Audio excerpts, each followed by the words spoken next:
আসন্ন বিধানসভা নিৰ্বাচনক লৈ ইউপিপিএলৰ প্ৰাৰ্থীৰ তালিকা প্ৰস্তুত হৈছে বিটিচিৰ 15টা সমষ্টিৰ বাবে দলটোৱে প্ৰস্তুত কৰিছে তালিকা মুছলপুৰত ইউপিপিএলৰ দলৰ সভাপতি প্ৰমোদ বড়োৰ মন্তব্য 1 মাৰ্চত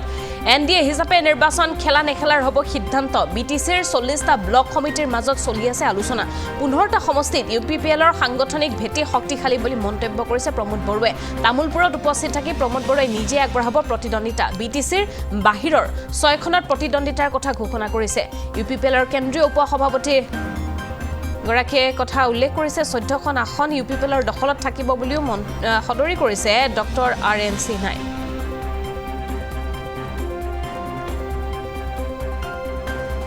আমাৰ 15টা সমষ্টিত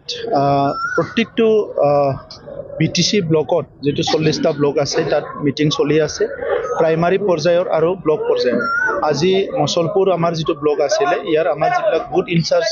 দায়িত্ব দিয়া আছিল সেই সকলৰ লগত এটা ৰিভিউ মিটিং কৰিলো আৰু এছেম্বলি ইলেকশ্যনৰ কাৰণে প্ৰিপাৰেচনৰ যিবিলাক এক্টিভিটি বিলাক কৰি আছে এইবিলাক সব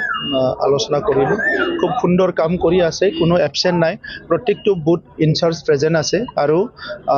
এই সমষ্টিটো যত আমাৰ দুজনকৈ এমচিএলএ আছে আৰু দিহিৰাত আমাৰ যোৱাকালি প্ৰাক্তন ইএম গণেশ চাম দাস ডাঙৰীয়া আমাৰ দলত যোগদান কৰিলে সো এই গোটেই পৰিৱেশটো লৈ বাক্সা সমষ্টি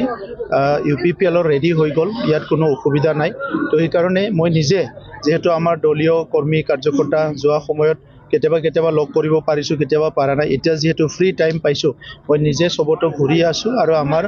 ব্লক পৰ্যায়ৰ বুথ পৰ্যায়ৰ প্ৰাইমাৰী পৰ্যায়ৰ কাৰ্যকৰ্তা কৰ্মকৰ্তাৰ লগত মই আলোচনা কৰি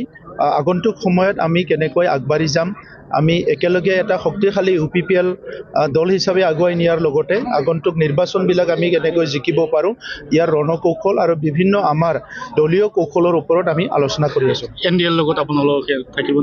এতিয়ালৈকে তেনেকুৱা কোনো পাৰ্মানেন্ট সিদ্ধান্ত হোৱা নাই কাৰ লগত থাকিম কাৰ লগত নাথাকিম অহা 1 তাৰিখে আমি আমাৰ কোৰ কমিটিৰ মিটিং হ'ব তাৰ পিছত আমি নেক্সট ষ্টেপটো আপোনালোকক জনাম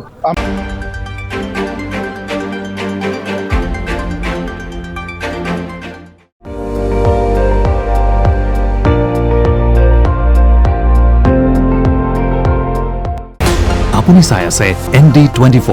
সৰ্বশ্ৰেষ্ঠ নহয় সৰ্বোত্তমৰ দৌৰত